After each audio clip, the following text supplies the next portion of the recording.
Hey guys, what's good? JJJBoxing here. So, according to Eddie Hearn, the only way Terence Crawford can get beat is if he moves too far out of his weight class. And he doesn't see anybody beating him near his weight class, which I do agree with him there.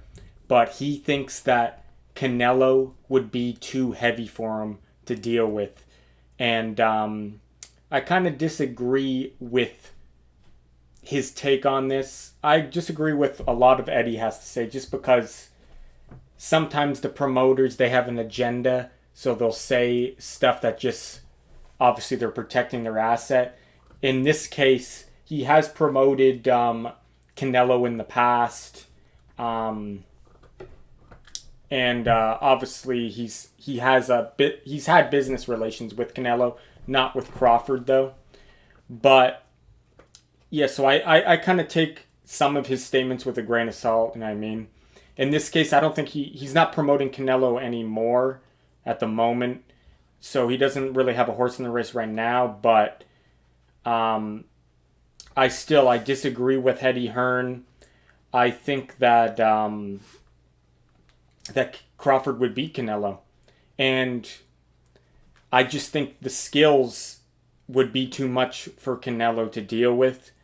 And I just find it funny how everyone talks about Crawford being too small for Canelo, but they weren't talking about Errol Spence being too small for Canelo. They wanted that fight. Go back and watch tons of articles and interviews. Everyone wanted to see EJ fight Canelo. That was a talking point. And it's funny how Charlo's coming from 154 and facing Canelo, and that's okay. But when Crawford wants to do it, he's too small, even though he's better than both Charlo and Errol Spence. So it kind of makes no sense, you know what I mean?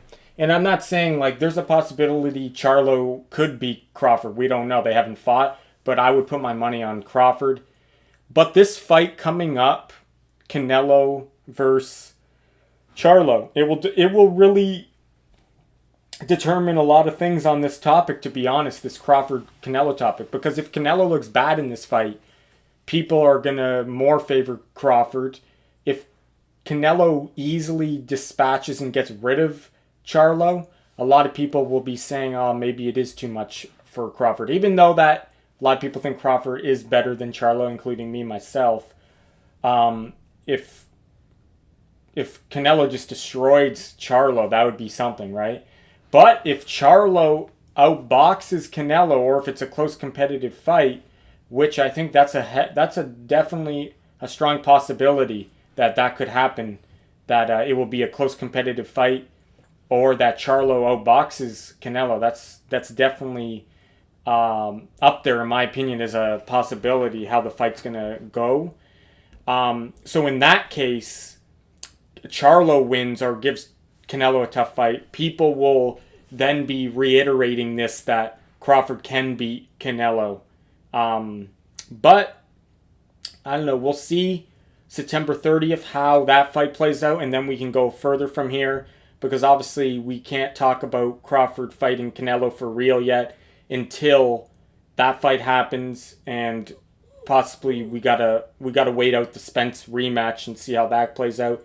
Then we can maybe sit down at the table, and hopefully this fight happens for real, guys. I really want to see Crawford versus Canelo. I like seeing fighters move up multiple weight classes to challenge one of the best fighters at that weight class. That's why I like this. That's why I like this Charlo fight as well. It's always catches the imagination when you got a guy moving up not one but two weight classes, three weight classes, all at once. In this case, two weight classes with the Charlo. So yeah, guys, let me know your thoughts on the Eddie Hearn.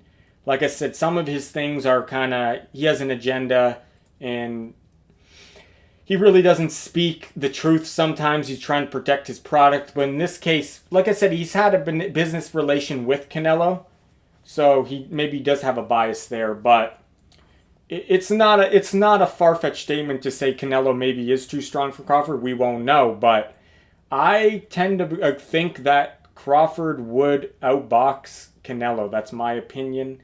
And yeah, Thanks for watching, guys. This is Triple J Boxing. Take care.